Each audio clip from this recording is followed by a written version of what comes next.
Attention soldiers, sailors, airmen, Marines, and coasties. The holiday season is right around the corner. And some of you might be wondering, how am I going to afford to travel back home to visit my loved ones? Have no fear. Holidays for the Heroes is here. Last year, Holidays for the Heroes received donations from patriotic donors, and we were able to send 65 armed service members with a fully paid round-trip ticket and got them home for the holidays. Wait, but what's the catch, you might ask? Buckle your parachute strap. There is no catch and no hidden fees. Just contributions from good old-fashioned Americans who want to help heroes like you and show their appreciation for your service.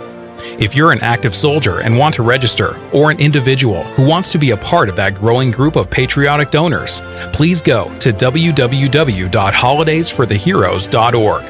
That's www.holidaysfortheheroes.org.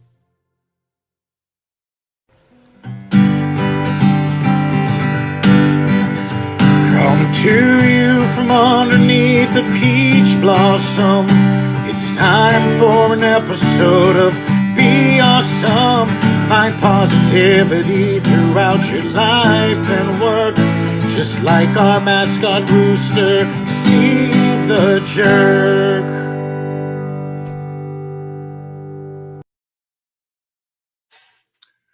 Hello, Be Awesome listeners. This is episode 86 of the Be Awesome podcast, and this is your host, Joshua Peach. This is a wild one. This company we're doing, this is one of the Keeping It Local Easton, Massachusetts business spotlights, and this is a kind of a wild one because about 6 months ago, I had a friend of mine, Chris Luoto from Assabet Regional High School, send me a message and say, hey, you know the guys at Inspired Technologies? And I said, I have never heard of them. He said, well, they're in a historic building in Northeastern, and you got to meet these guys. And just kind of thought about it, put it in the back of my brain. And then a month later, on my Easton Chamber of Commerce monthly call that I get to sit in on, a young woman by the name of Heidi Frisco came on, and she's the director of marketing there. So that was touch number 2.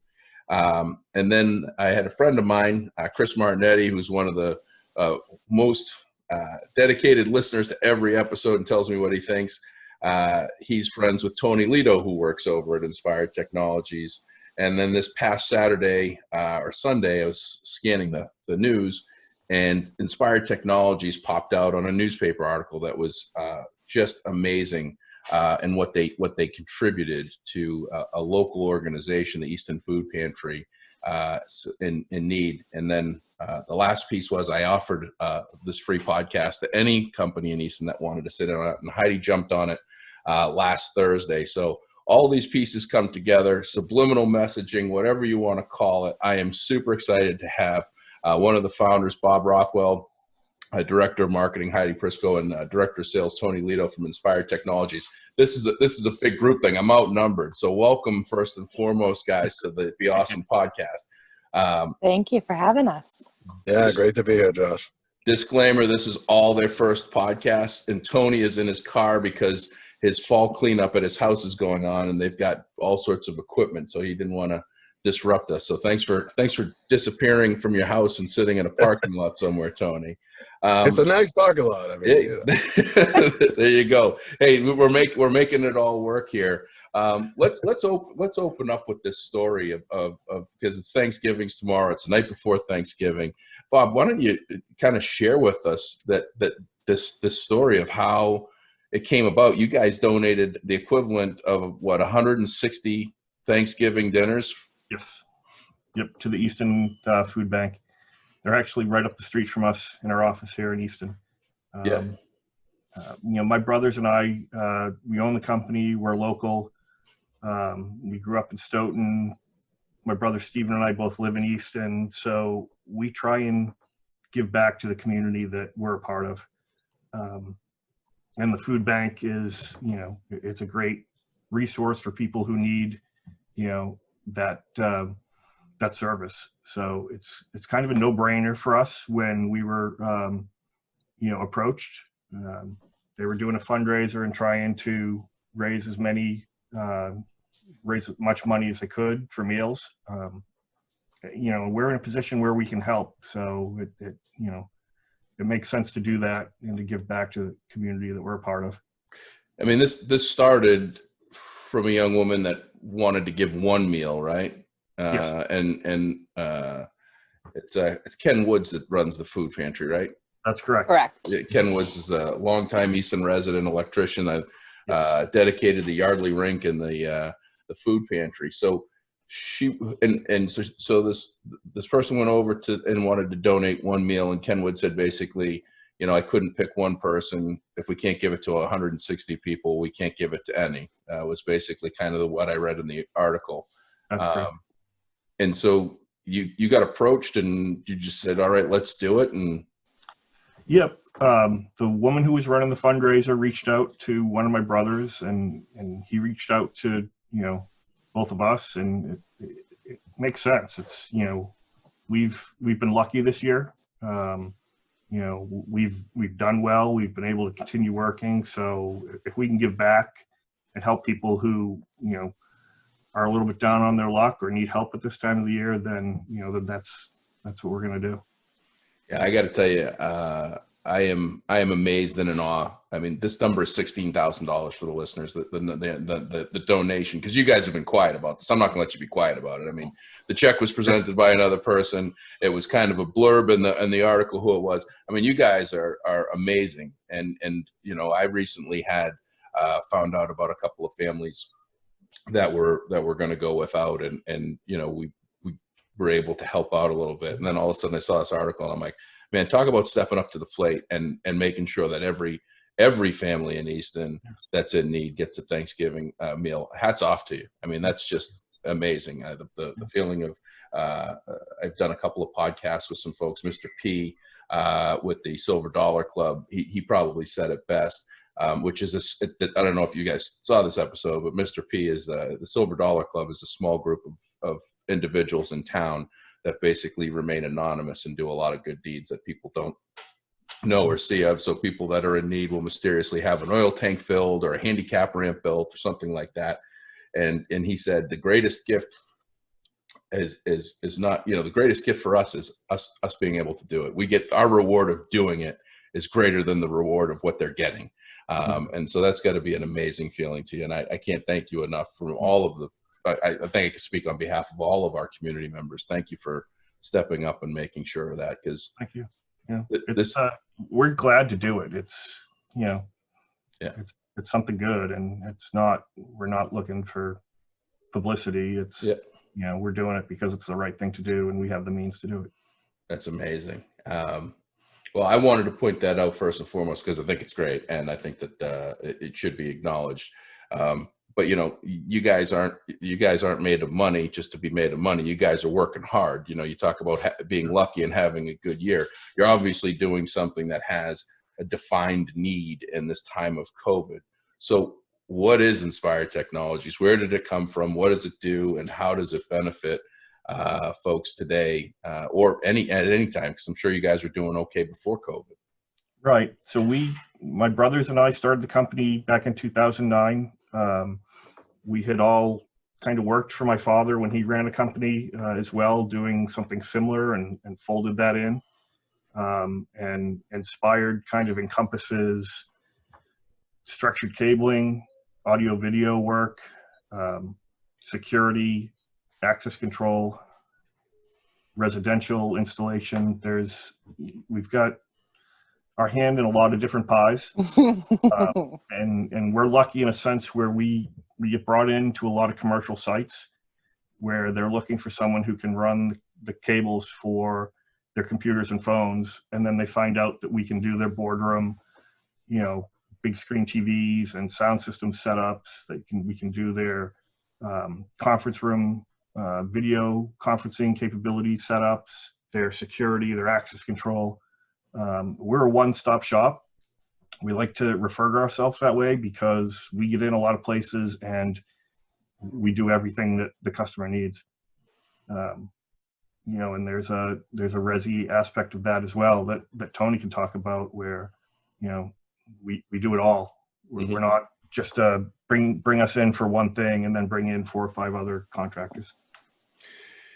Yeah, well, it's interesting, and I do want to hear from Tony, because when you were saying all that stuff, I'm sitting here going, well, how do buildings are closed, offices are closed, all these places are decreasing the number of occupants, and you're telling me you guys had a good year, so I'm guessing that you guys, if you weren't strong in residential, you're probably built yourself stronger in residential really quick. Is that a fair statement? Or there's a lot of people working from home right now. Yeah.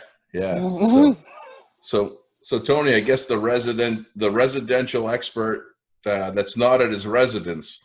What's the components that you guys are doing? What are you seeing trends? What are you seeing that people have an interest in? Is there a professional, people doing home offices, and you guys are providing some of that? Let's dig into that a little bit. So, I mean, it's funny.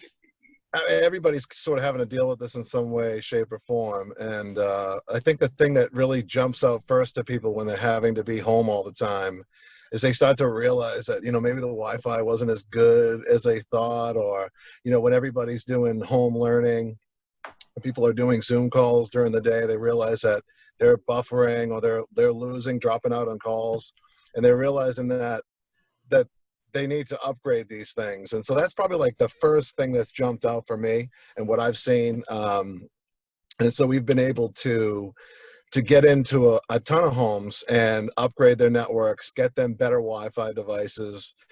Basically, the foundation of their entire entertainment system is that network. But I mean, above and beyond that, kids sitting at a dining room table with a laptop or an iPad, that gets old pretty quickly. And so, remote learning centers, basically, giving people a place that they can go and have peace and quiet, get the most out of which is, a tough situation for kids. I have a 9-year-old son, and it's a struggle trying to juggle all that. So providing an experience for them so they can get the most out of that. But also, you're home all the time. You can't go to a movie. You can't go to a concert, or a lot of the things that, bring you joy, and you're going to be home. You can upgrade things there, like the television setup, the sound system, backyard entertainment systems, things like that. People have started to realize that they can enhance their life by doing these things. And it's definitely been interesting. It's been fun for me, of course. And I think that, that's something that it's a service that I can provide that brings me joy, man. To be knowing that I can enhance people's lives and their families, right, and make less stress for them and more joy is a pretty cool thing. I'm not giving away turkeys, I mean? I got to leave that for the raw part, but you got to make the dough for the turkeys. That's right. Yeah, I got you. So you guys do like theater rooms, like the whole movie experience? Because what I'm seeing, and I could be wrong. I'm not a smart person, but I'm seeing movie theaters close. I'm also seeing that people are probably going to be germaphobes for a period of time, and I don't want to pull my mask down every time I got to put my hand in a bucket for popcorn. And I can't be the only person. And granted, this is something that, not everybody can do, but I would think that the home theater market is just going to blow through the roof. And people are just going to want to do it. Not that they know how much it costs, because I'm guessing it could be tons of money. It's not just putting a couple lazy boys and a drop screen down. I mean, what does that look like? You guys doing a lot of those, or? Well, so it's funny that the theater market, I think we did probably more theaters 15 years ago than we do now. There are definitely like the type of personality out there that wants that, and that's something we'll obviously do for them for sure. And it gets me excited because I'm a movie buff myself. Mm-hmm. And so anytime I can do something like that or work on a project like that, that's going to get me jazzed up. With that said, a lot of what people are doing is like the media room, the room that the family can all enjoy. Mm-hmm. It doesn't have to be like, the dark sort of theater vibe. It can just be like a nice room with a good system that's easy to use, that the whole family can enjoy, that sounds and feels like, something special, like that movie theater experience. So for sure, and then of course, like music systems too. People forget music is, a pretty awesome part of what in my life for sure. and a lot of my customers' lives was having an easy to use, simple music system that you can play throughout your house or in the backyard or throughout the dining room and entertain your family, or wake up to and enjoy throughout the day, or while you're working, be able to just turn on some tunes in the background, and have that simple, and easy. So yeah, I mean, of course, so all of those things have been a big part of our business, and definitely have been more in high demand. Yeah, I mean, everybody's making their house their vacation. Like that's where they're, for people like that. I mean, I'm people laugh at my beard, but I mean, I don't get out much. I'm perfectly. I used to be on the road 50-60% of the time, traveling all around the country, and now I've been home for 9 months, and I'm like, I'm happy. Like I want to make this my fortress of solitude and comfort. So I can imagine that people are saying, well, I'm here. I'm going to be here more. Like I was sitting here, I was watching. I've got some big. I got a 75-inch TV for Sunday football, and I'm sitting there looking at it. I'm like, it'd be really cool is if I had a couple more TVs around it, so I could have all the games on. Absolutely, right? Because like you come up with these crazy, stupid ideas that you'd never think about because you're not here enough. But I mean, turn it into a sports bar for Sunday football and have every game right on. Yeah, I mean, I can see where people come up with these things, and obviously they can't do them. So I know I can't do them myself. Maybe some people can't. Brings me to an interesting question. Cutting the cord. I cut the cable cord, so I don't have cable anymore.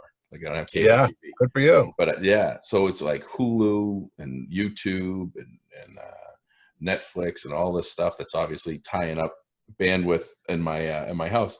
It's been holding up pretty good. But what are a couple of things that people should either look out for or do, before they call you? Like, how do they not troubleshoot, but how it's, you got a gigabyte, monthly service and stuff's moving slow. Yeah, I got to call somebody. But what are some things that people should be looking out from the Wi-Fi service for learning and for, home life? Like when you're talking about setting up their network, like, these people that just have a router and they don't have a mesh system. Like, what does that look like? Because I didn't know anything about this until 8 months ago, and I realized that I just had one router and a good sized house, and I wasn't getting good coverage. And then I learned about this thing called mesh networking or whatever, and I bought a bunch of satellites.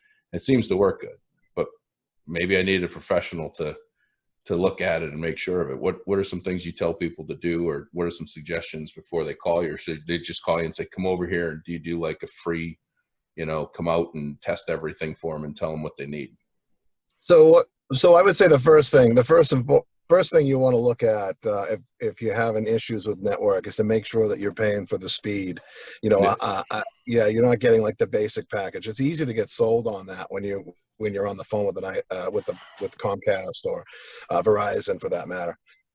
So it's important to make sure that you have a higher speed, especially now with more and more users at home trying to take from that pipeline, that network pipeline that you're paying a monthly service for.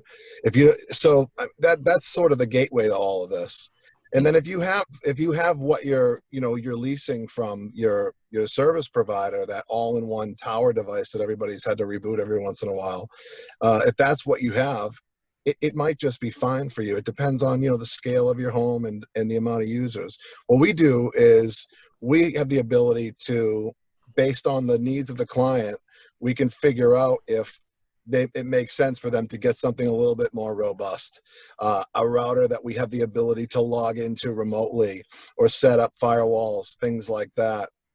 Or maybe the Wi-Fi is great in 2/3 of the home, but in the daughter's bedroom where she's trying to learn, it doesn't make it into that room. And we have the ability to put in a wireless access point, which is basically like an antenna for Wi-Fi that allows that Wi-Fi signal to extend over to that area. Much like you said, the mesh network, which is essentially a wireless network, which is something that we also would offer.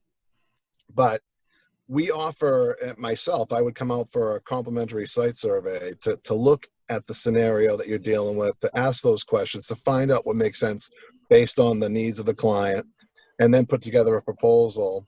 and we have different packages, so it's not a one and done sort of solution. We can custom tailor things to the needs of the client and the budget of the client, of course, because like anything, you can spend a fortune on this stuff. It's technology. We all know what it can be like. You go and you look at TVs, and there's one TV for $6,000 and the same size one next to it 600. The same thing carries on across the business. But yeah, so start with what are you paying for, and if it's not enough, and Comcast isn't able to sort of provide a solution, then you call an expert like us. We'll come out for free. We'll take a look at it, and we'll provide you a recipe and how to make that right. That's great. And that's that was the first thing that I noticed, is like I had the bottom tier. When I had cable, I had like the bottom tier, because they bundle it, right? And they obviously don't want to they don't obviously want to give you the whole pipeline. They just want to give you a piece of it and be able to just put it all in with all of the things. I actually cut the cord, and then I got a what is it called? A magic jack. Like, off of the phone. Thing's great. Yeah. I don't know if you've ever seen or heard it, but it's $20 a year, and you basically transfer because everybody's like fine with getting rid of the landline. I've had the same landline number since 1983. It's like one of my kids. It's like one of my kids. I can't get rid of it. My mother's actually getting rid of the number that I grew up to, and I'm like, I'm going to get a second magic jack just so I can keep that number. $20 a year. But Verizon, that's awesome. Verizon or whatever company for a landline, they're charging you $20-$30 a month for that in the bundled package. So you get this little plug for your router, and now you have a landline in your house through the service. I mean, it's all sorts of things. But when I cut the cord, I cut my phone, and then I looked at my internet capacity, and it was like the bottom or second the bottom tier. So then because I cut the cost of cable, I just jumped right up to the top thing, and now I've got 100 devices. Well, our mutual friend Chris Martinetti, every time he comes over, he's got to set something up. I've got lights, I've got like the stuff that you can do between smart thermostats and smart switches, smart TVs, laptops, iPads, phones. It's very easy. Even if you just have your smart devices, your computers and your phones with a family of 4, you're talking about having 15, 18, 20 points of contact to your internet. People don't understand the impact or effect that has on folks. So that's right. It wasn't 15 years ago that dial-up was really the standard option, right? We were all right that noise, and you try telling a high school kid what using the internet was like the year they were born, and they're like, come on, really? You got to be kidding! Right. You can't stream a movie in 30 seconds. What are you talking about? It's like, and it's only getting faster. So that's really cool stuff. Well, Heidi, did I miss anything or did Tony miss anything, or Bob miss anything, or what's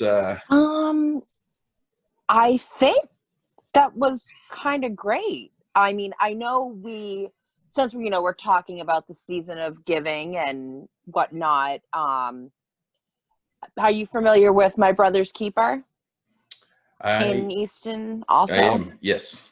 Why don't you share with everybody so that well, Bob, do you want to talk a little bit more about them? That's another one we're involved with and supporting, and it's a big time of year for them too.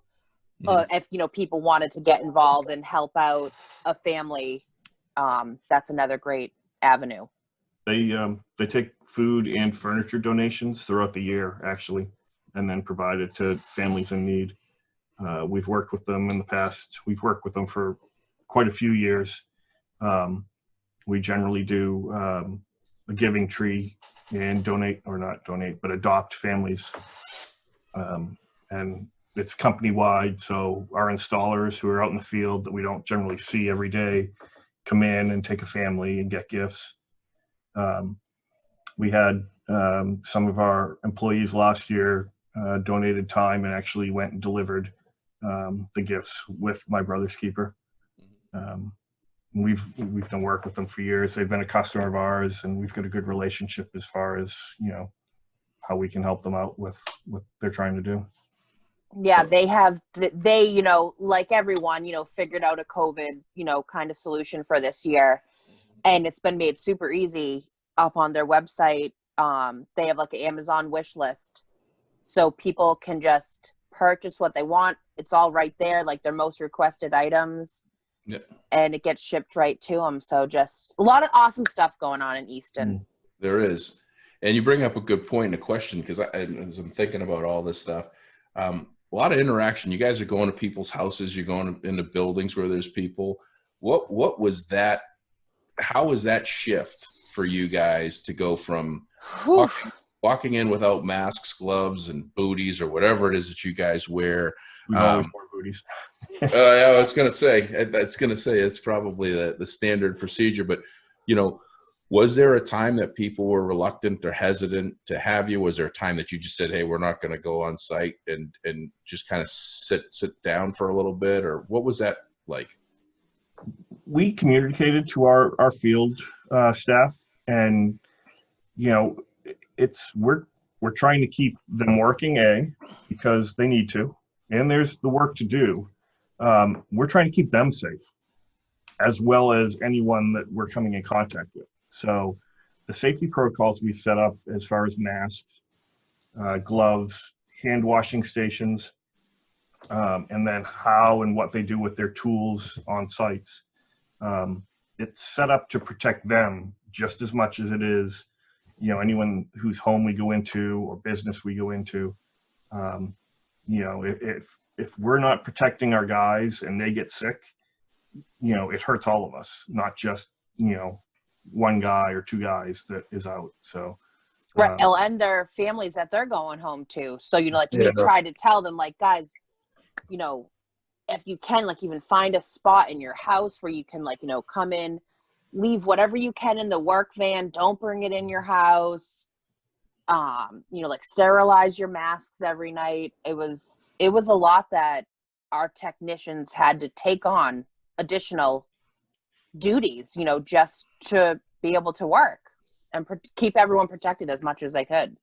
How many staff? Yeah, I mean, you know, they may not have liked it right off the bat, but they understood that there's a reason for it and it makes sense, and, you know, that this is how things run now. So, you know, they've got to get on board, and they've done that. Yeah, I was going to say, how many staff do you have? We're at 42 right now. Yeah. So, you know, probably half of those people are out in the field every day, Mm-hmm. You know, in people's homes, in construction sites. And then the other half is, you know, support staff that's, you know, some people are working from home or remotely, and there's a few of us that are in the office most days. Yeah, I mean, and I'm a salesperson, you know, but I still have to go to people's homes, as I said earlier, doing site surveys and things like that. And I mean, I've even done like FaceTime with a client once in their home while they were away, with my mask on and everything, you know, FaceTiming with them as I walk around their site to come up with their design, but also on the flip side, FaceTiming with them while they're at home, trying to troubleshoot issues that they're having, you know, so where we can, you know, get the TV working, or when there's an issue like that. And it's interesting to see customers get comfortable with this technology, where, like, if you ask some of my customers 5 years ago to try and do something like this, they would never. And I think that's similar for a lot of us, you know, even us in the business. Yeah. I'd never done video calls like I do now, you know. Well, there's so much cool technology out there right now, and I think, you know, I've had a lot of difficult conversations on this podcast, as well as on another podcast that I'm a host to that revolves around facilities management and operations. And I try to be delicate of this. It's the way that I say this, but within these challenges, we can find opportunities, and one of the opportunities is that this technology, it's been here for a while, like Skype. We have communities that are doing inspections, so towns and cities that are doing actual inspections of spaces to get their certificates of completion, whether it's construction or replacing a water tank or something like that, via Skype. Skype's been around for 10, 12 years, but nobody would have ever thought of that not too long ago. Amazon's got a tool, and you know, I want to support small businesses, and I'm 100% behind it, but they've got a really cool tool where if you get a sewing machine, they'll actually scan the room, and you can put that sewing machine anywhere you want, and they'll show you how it looks, right? So I'm sitting here going, well, I'm listening to you guys, and I was going to ask you, do you do virtual site visits? Because that only makes sense where the customer could do a measurement with their phone of the size of the room and then scan and show you that with photography and video, so that there isn't that interaction, because that's tough. I mean, I don't know how, I'm just sitting here going, how would you do that? You've answered it. So you do FaceTime videos. Do you do anything else with that virtual kind of walkthroughs, or had some good stories with that? Well, so I mean, a lot of the times we do new construction, which is helpful because you've got an open job site and you have the ability to still go on site. So, like in a perfect world, we still want to try and get on site. There's nothing quite like being able to experience it. But with that said, we do have the technology, like you said. We don't have to do that. And when we have a client that's uncomfortable, we got to make sure that we can make them comfortable, right? And so we can utilize Zoom or Teams or FaceTime when they have an iPhone, which works out really well. Mm-hmm. And it's really not been an issue as far as putting together accurate proposals.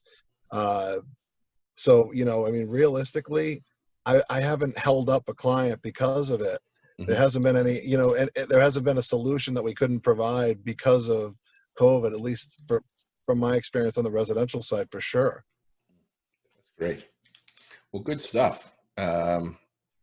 Close this thing out. You guys got anything else? I mean, what I'm getting here is it's the holiday season. There's no better time to upgrade your Wi-Fi or get a TV or your conference room upgrade or what have you, and support my brother's keeper and the Easton Food Pantry.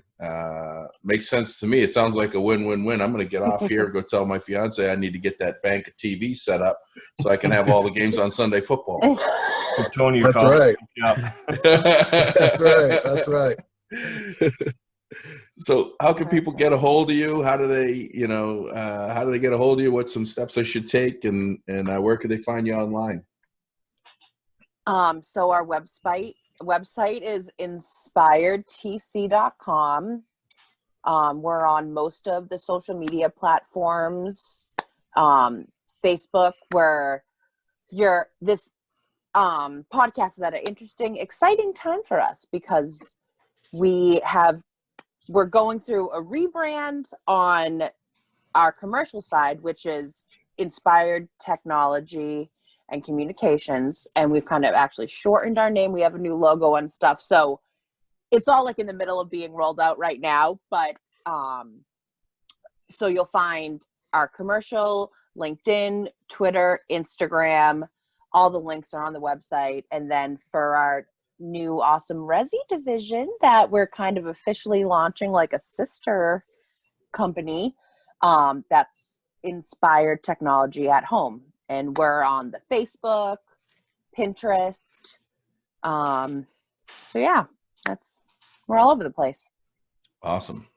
Well, I got to tell you, and the next time I get told what an incredible group of people someone is, I'm not going to wait till 7 points of contact happen to reach out, because I got to tell you, like I said, Chris Luoto texted me and he's like, you got to meet these people. Everybody in Easton, and you don't know these guys, something's wrong with you. And I couldn't agree with them more. I appreciate you guys giving the time. Congratulations on figuring out how to do the absolute best you can for your employees and for your community, as well as weathering this COVID storm that we're all in. I wish you nothing but continued success and hope that you guys continue to do great things. And thanks for being great stewards here in Easton. This is a wonderful town that I've been able to call home. So keep up the great work.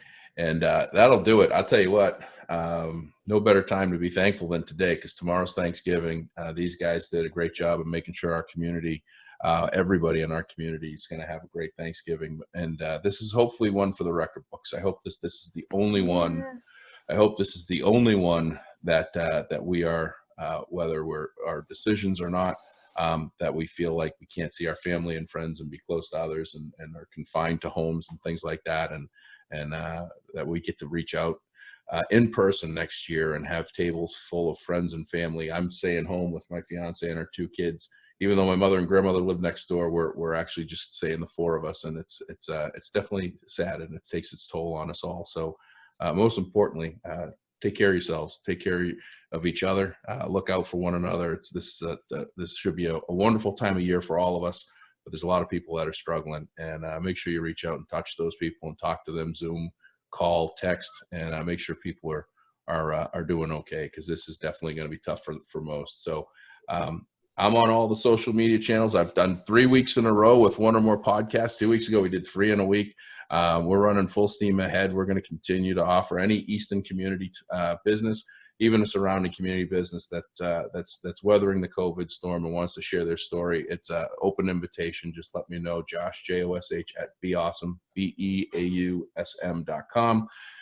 And I am excited to share that hopefully this evening, but definitely by Black Friday, we're a little bit late on doing this. It's going to be a 2-week timed event. But my little friend Natalia, the painting behind me that she did for me last year, for those of you that are diehard listeners, you'll remember I had her mom, Marissa Boydie, on last year. But Natalia was born with SMA, which is spinal muscular atrophy. It's a deadly disease. Most kids don't make it past 6 months. She's 3.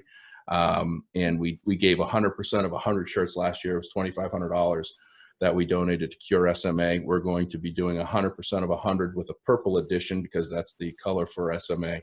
We're going to be doing 100% of 100 shirts for Natalia. It's going to be hashtag Natalia Strong on the back.